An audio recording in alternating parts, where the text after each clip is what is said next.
hotel room in Singapore felt like a tomb at midnight. I sat there in my boxers, laptop balanced on my knees, waiting for Lara's face to fill the screen. The video call connected after 3 rings, and there she was, my wife of 4 years, supposedly asleep on our living room couch. "Hey, beautiful," I whispered, adjusting the camera angle. "Sorry it's so late there." Lara stirred, opening those green eyes that had captivated me since law school. "Wes? What time is it?"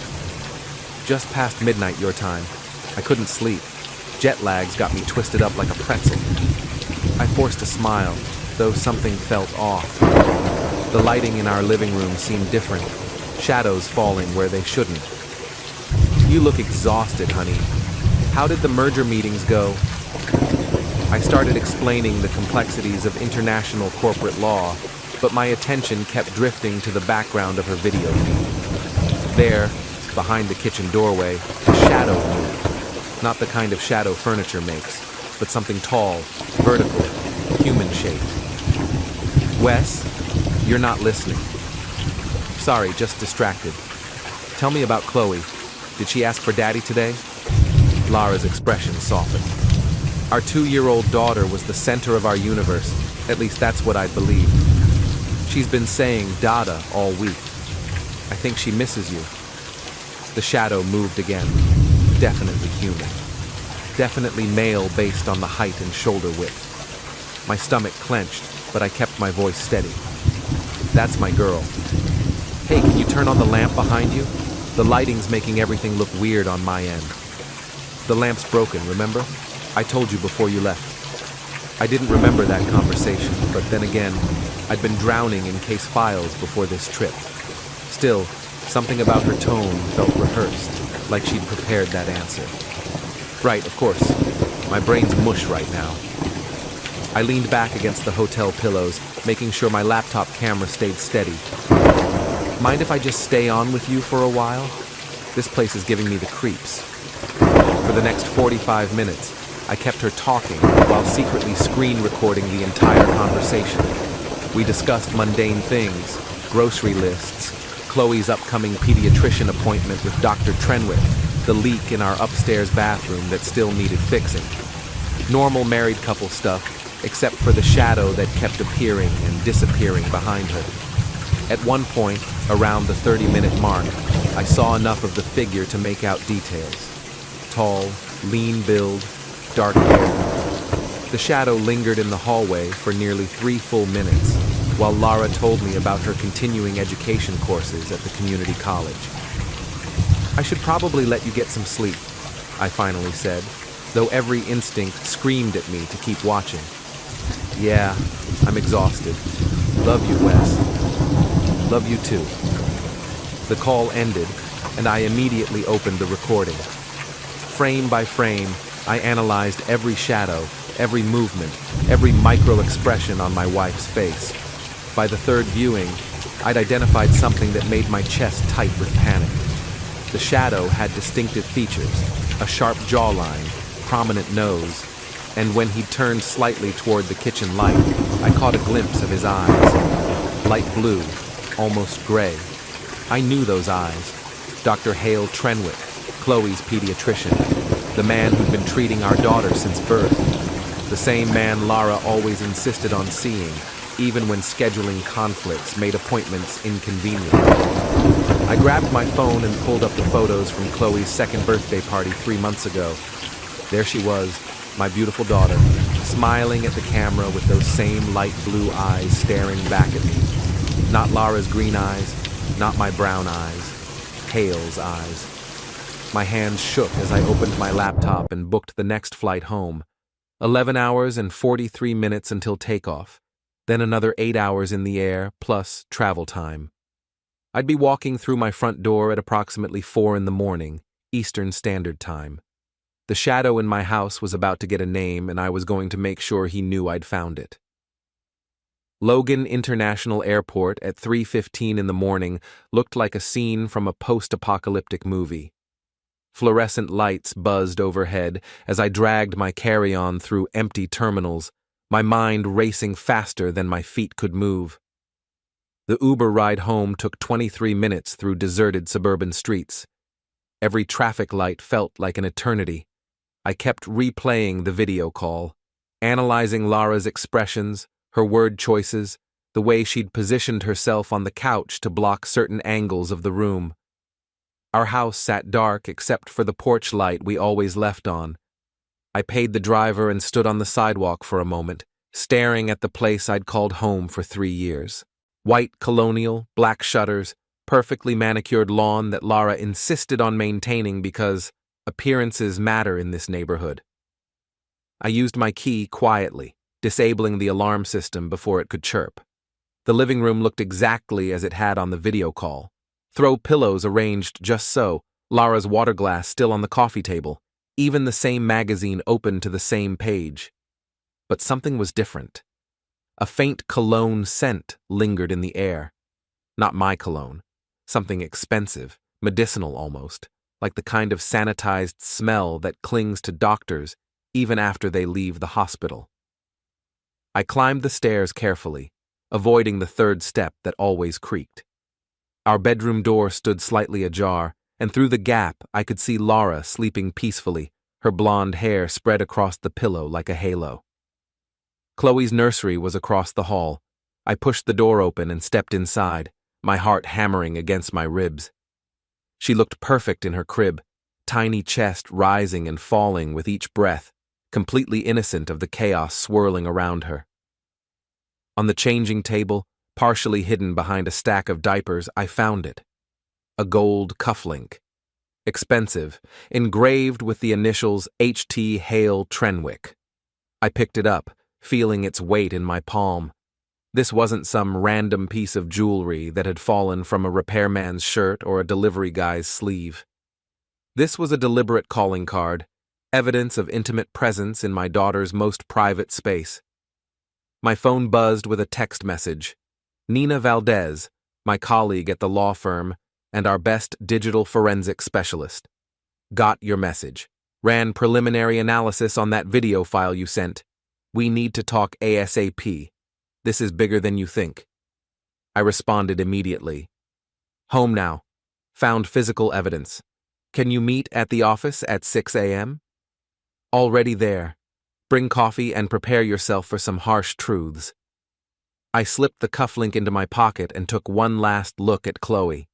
Those blue eyes that had seemed so beautiful now felt like accusations staring back at me from her sleeping face. 20 minutes later, I was walking through the empty corridors of Brennan, Farrow and Associates, carrying 2 large coffees and a growing sense that my entire life had been built on lies. Nina's office glowed with the blue light of multiple computer screens. She looked up when I entered, her dark hair pulled back in the messy bun she always wore when deep into technical work. Sit down, Wes. You're not going to like this. I handed her the coffee and settled into the chair across from her desk. Show me what you found. She turned her largest monitor toward me. The screen displayed a frame-by-frame analysis of my video call, with the shadow enhanced and clarified through some kind of software magic I didn't pretend to understand. Your instincts were right. That's definitely Dr. Hale Trenwick in your house. But that's not the worst part. She clicked to another window. I ran facial recognition on this image and cross-referenced it with public social media posts from the past 18 months. A grid of photos appeared, all featuring Hale at various social events around the city. Charity galas, medical conferences, community fundraisers. In at least 6 of them, I could spot Lara in the background or standing nearby, always just outside the main focus of the shot. They've been careful, Nina continued, but not careful enough. Look at the metadata on these images. She pulled up a timeline that made my stomach drop. The photos spanned back nearly 2 years, showing a clear pattern of Lara and Hale attending the same events, being in the same places, maintaining just enough distance to avoid suspicion, but close enough to coordinate. There's more. Nina's voice was gentle now, like she was delivering a terminal diagnosis. I pulled the cloud backup data from your shared family account. Laura's been deleting photos regularly, but the automatic backup system kept copies. The next screen nearly knocked me out of my chair. Hundreds of deleted photos showing Laura and Hale together in intimate settings. Restaurants I'd never been to, hotel lobbies, scenic overlooks during weekend trips that Laura had claimed were girls' weekends or continuing education seminars. But the image that destroyed me completely was a photo of Hale holding Chloe at what looked like a private birthday celebration. Not her official party that I'd attended, but some smaller, more intimate gathering. He was looking at her with the unmistakable expression of a father gazing at his child. "When was this taken?" I managed to ask. "Based on the metadata, about 6 weeks after Chloe's actual birthday. The location data shows it was taken at a restaurant in downtown Boston, the same day Laura told you she was attending a weekend seminar on early childhood development." I pulled the cufflink from my pocket and set it on Nina's desk. "Found this in Chloe's nursery an hour ago." She examined it under her desk lamp. "Hale Trenwick. He's not even trying to hide it anymore." "What do you mean, anymore?" Nina turned back to her computer and pulled up another file. "I've been digging into this since you sent me that video. Wes, they've been planning something. Look at this." The screen showed a series of legal documents that Nina had somehow accessed. Divorce papers, already prepared and notarized, just waiting for signatures. Asset distribution forms. Custody agreements that would give Laura primary custody of Chloe, with me paying substantial child support. "She's been setting this up for months," Nina explained. "The continuing education story, the social media posts about your work schedule, even some carefully planted conversations with neighbors about how you're never home. She's building a narrative." My phone buzzed with a notification. A new Instagram post from Laura, posted just 20 minutes ago while I thought she was sleeping. The image showed her looking exhausted and vulnerable, sitting in our kitchen with a cup of tea. The caption read, 3 a.m. thoughts. Sometimes I wonder if the people we love most are the ones who understand us least, feeling grateful for the friends who remind me that I deserve to be truly seen and valued. Late night. Reflection. Check growth. The post already had 17 likes and 5 comments, all from her girlfriends offering support and asking if everything was okay. "She knows you're home," Nina said quietly. "This post is part of the setup. She's establishing a timeline that shows you coming home unexpectedly in the middle of the night, probably planning to claim you were acting erratically or suspiciously." I stared at the post, reading between the lines of every carefully chosen word. This wasn't just an affair. This was a calculated dismantling of my life, orchestrated by the woman I'd trusted with everything and the man I'd trusted with my daughter's health. "Nina, I need you to help me understand something. If Hale is Chloe's biological father, how did they manage the timing? Laura and I were trying to conceive for months before she got pregnant." Nina's expression grew even more serious. "That's what I was afraid you'd ask. I pulled Laura's medical records. Don't ask me how. She was never infertile, Wes. The fertility struggles were completely fabricated. She was using birth control the entire time you thought you were trying, then stopped when she was ready to conceive with Hale." The room spun around me.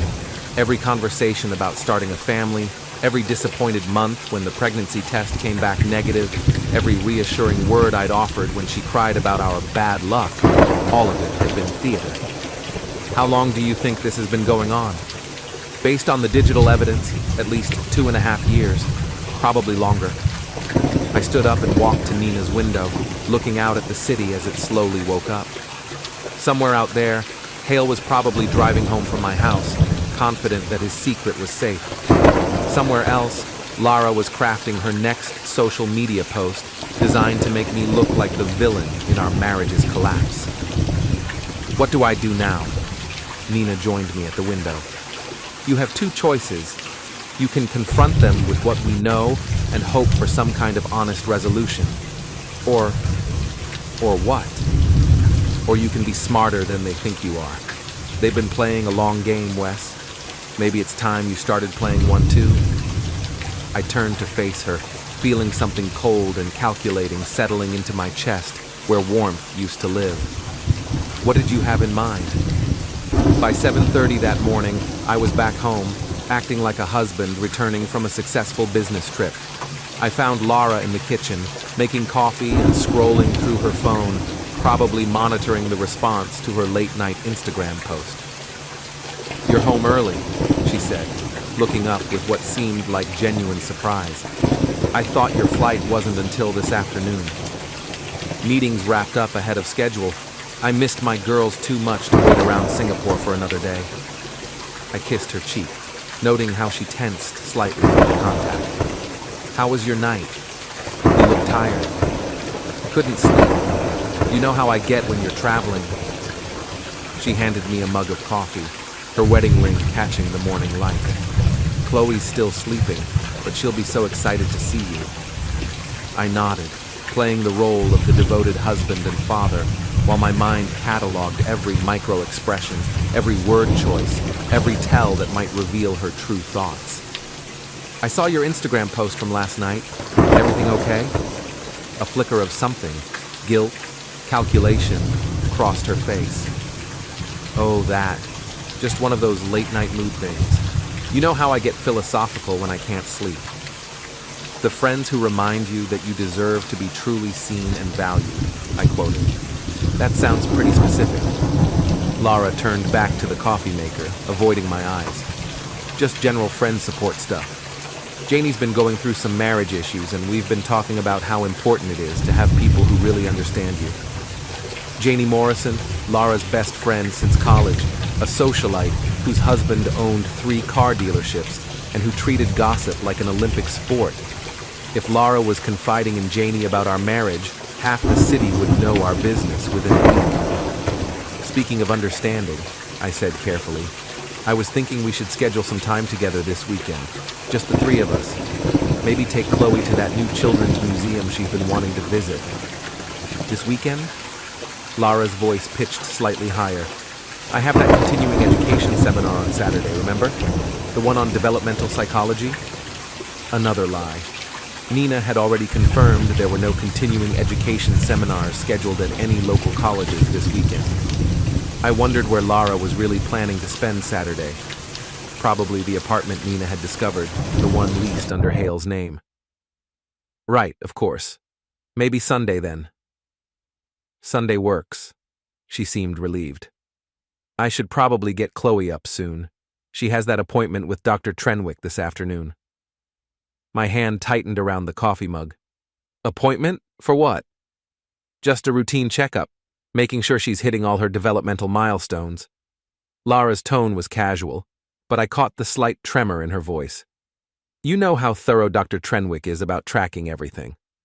I bet he was thorough, especially when it came to tracking his own daughter's development. "Maybe I should come with you. I feel like I've missed too many of her appointments lately." "You don't need to do that. I know how busy you are getting caught up after traveling." Lara was already shaking her head. "Besides, it's just a quick visit. 15 minutes tops." Another lie. Routine pediatric checkups for 2-year-olds typically lasted 30 to 45 minutes, especially the thorough developmental assessments she'd described. This appointment was something else entirely. My phone buzzed with a text from Nina. "Legal docs filed this morning. Emergency motion to freeze your business accounts.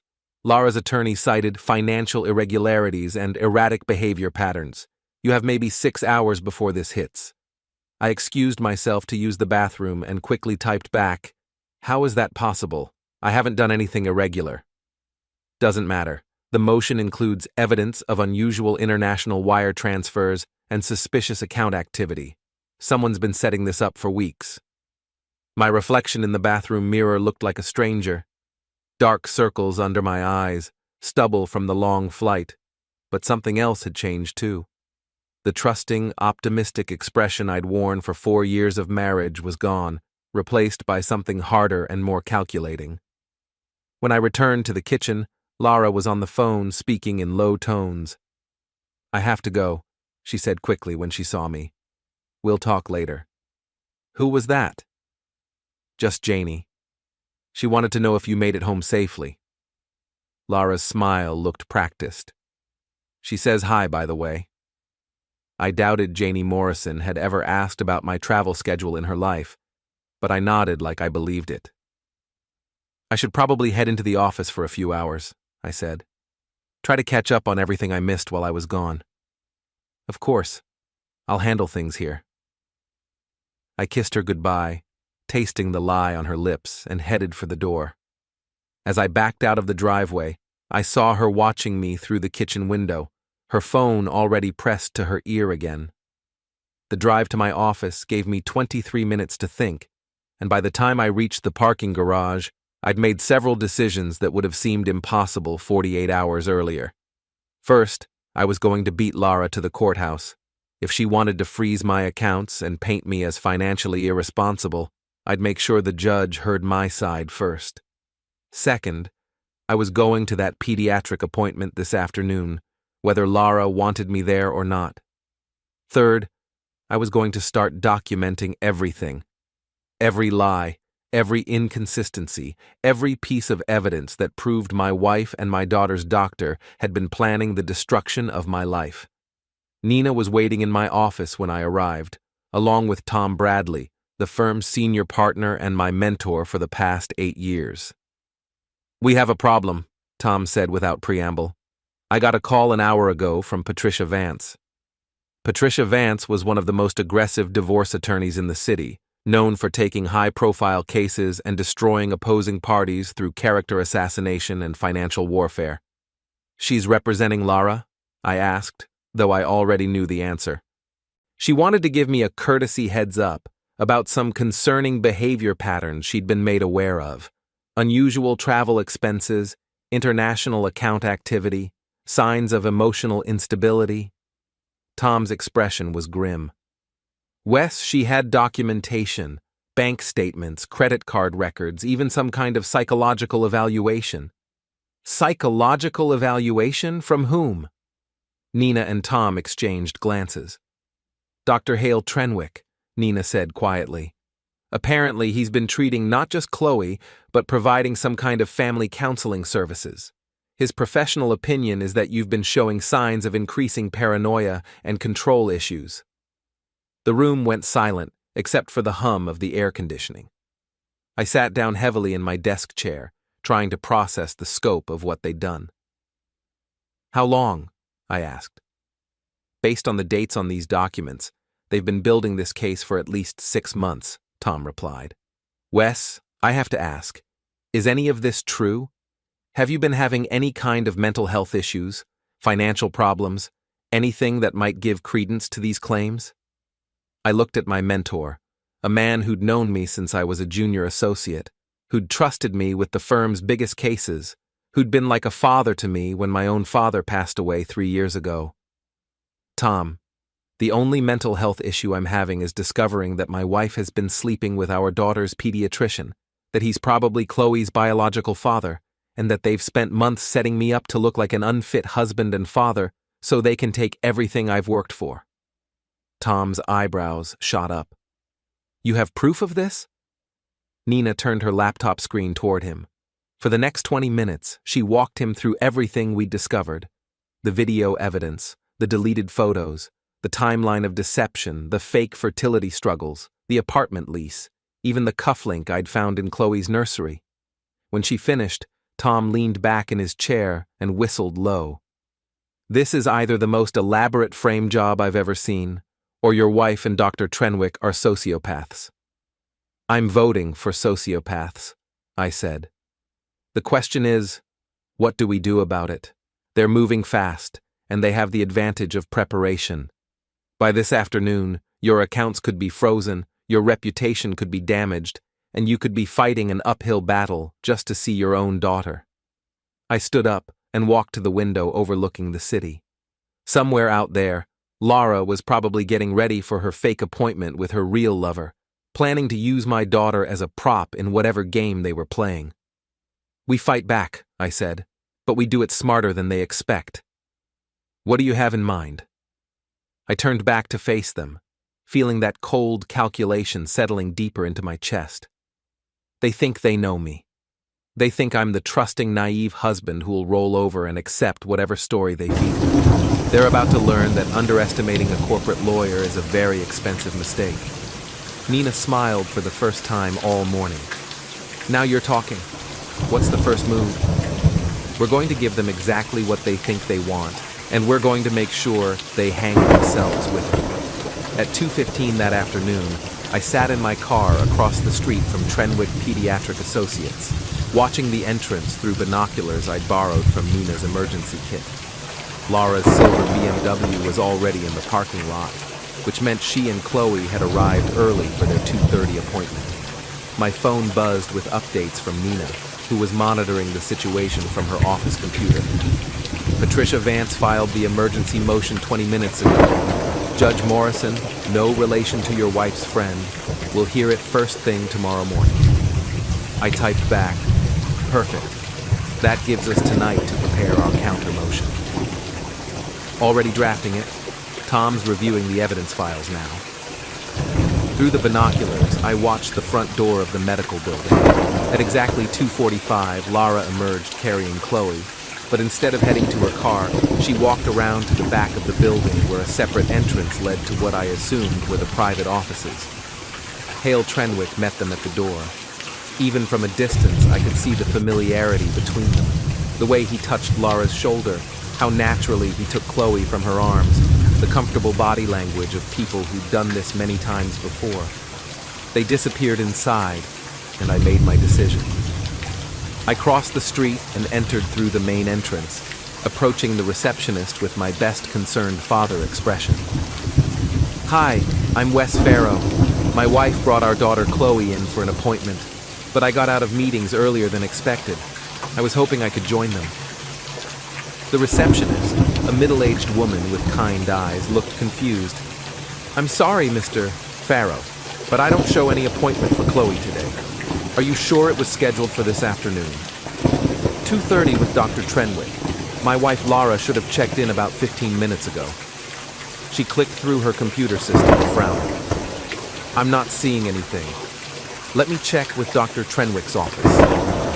She picked up the phone, but before she could dial, I held up my hand. Actually, let me try calling my wife first. Maybe there was some confusion about the time. I stepped away from the desk and pretended to dial Lara's number while actually opening my phone's camera app. If they weren't here for a legitimate appointment, I wanted to document whatever was really happening. Excuse me, I said, returning to the receptionist. My wife's not answering, but her car is in the parking lot. Is it possible they went to a different part of the building? The receptionist looked genuinely puzzled now. Well, Dr. Trenwick does have a private consultation office in the back wing, but that's usually reserved for special circumstances. Special circumstances? Family counseling, difficult diagnoses, that sort of thing, but I would have been notified if there was an appointment. I felt pieces clicking into place. Could you check if Dr. Trenwick is in his private office right now? She hesitated, clearly uncomfortable with the situation. Mr. Farrow, maybe I should just call Dr. Trenwick directly and let him know you're here. That would be great, thank you. She dialed an extension. After a moment, she hung up. No answer. He might be with a patient. In his private office? Possible. I thanked her and walked back outside, circling around to the rear of the building. The back wing had several windows, and through one of them, I could see into what looked like a comfortable office space with a couch, chairs, and children's toys scattered around. Lara was sitting on the couch, Chloe playing on the floor beside her.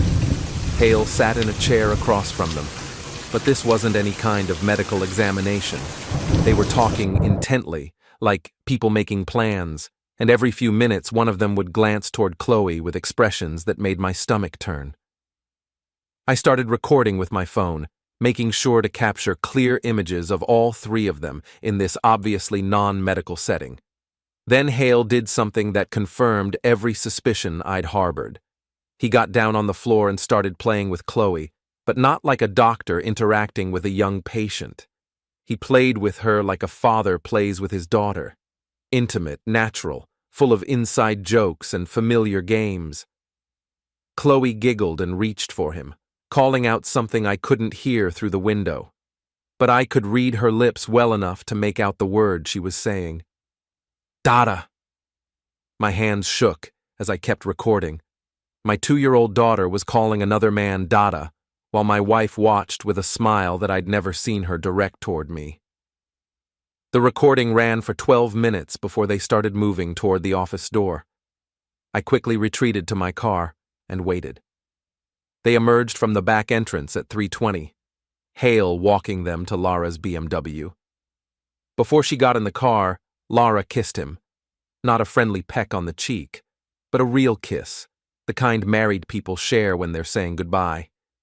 Hale lifted Chloe up and spun her around, making her laugh before placing her in her car seat.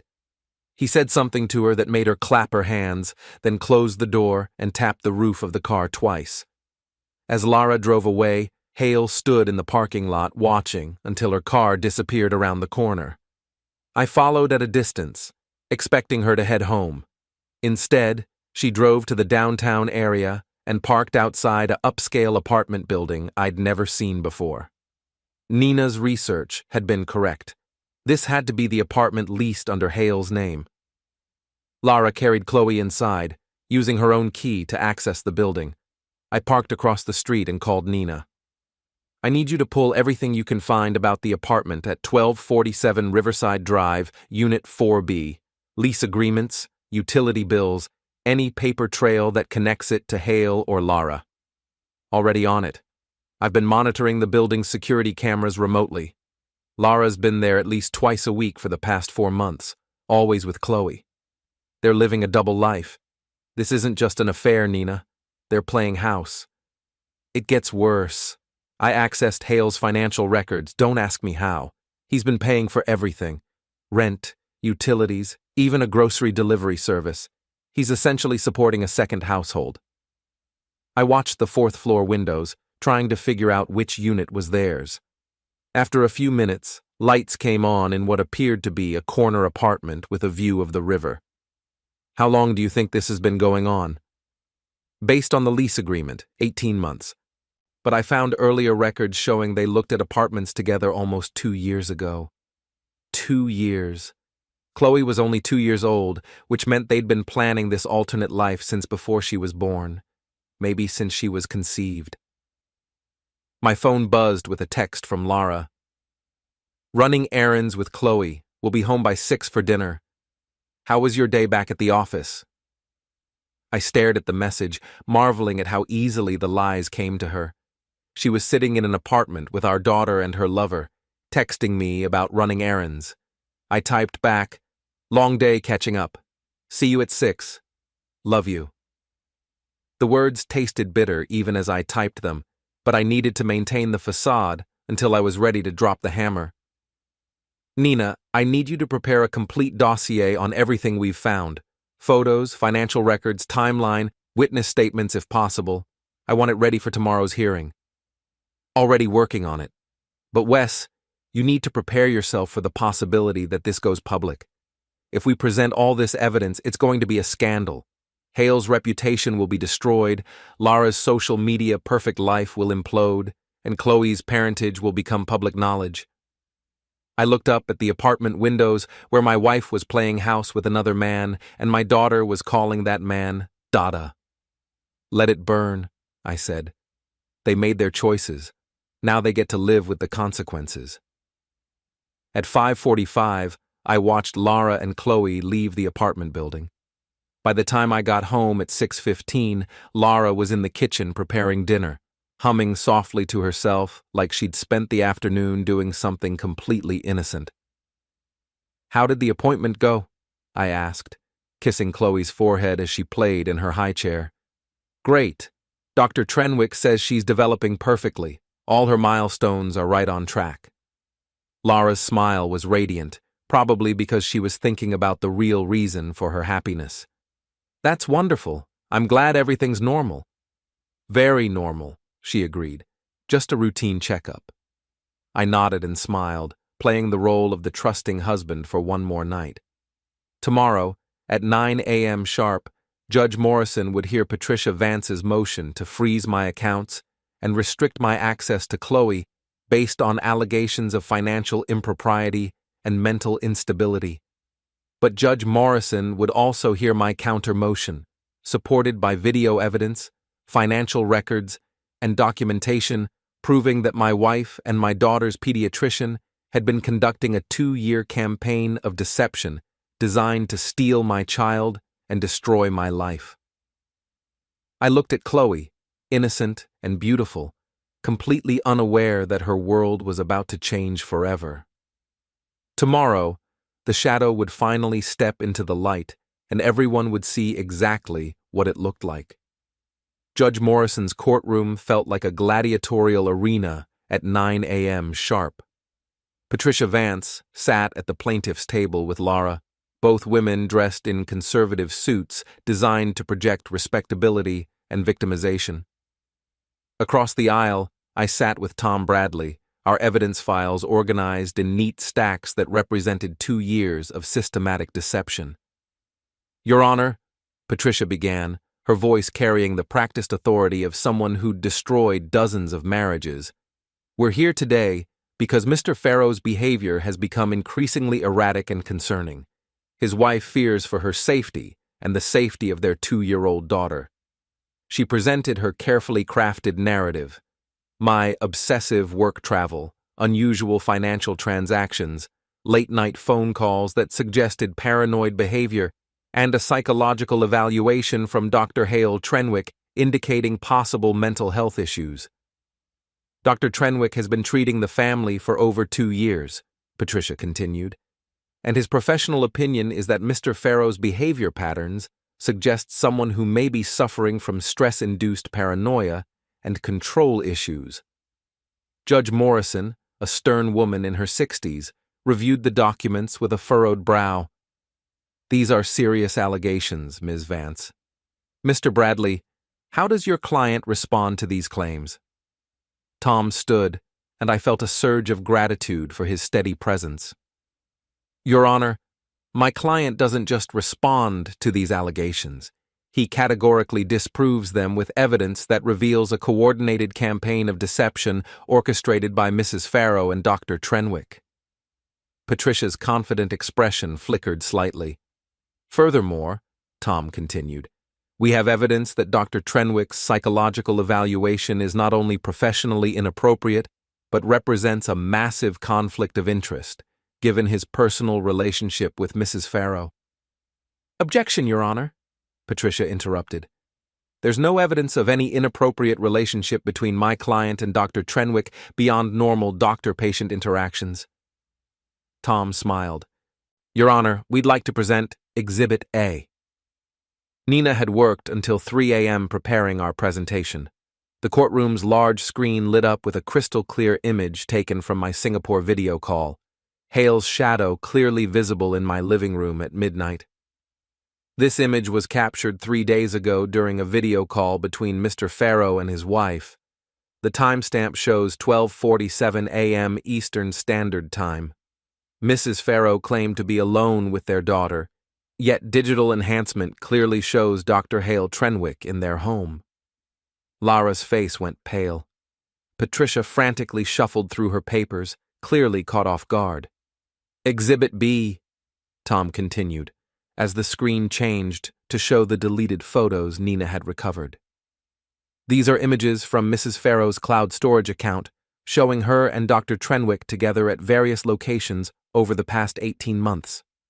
Mrs. Farrow claimed these trips were for continuing education, but as you can see, they were romantic getaways. The photos were damning.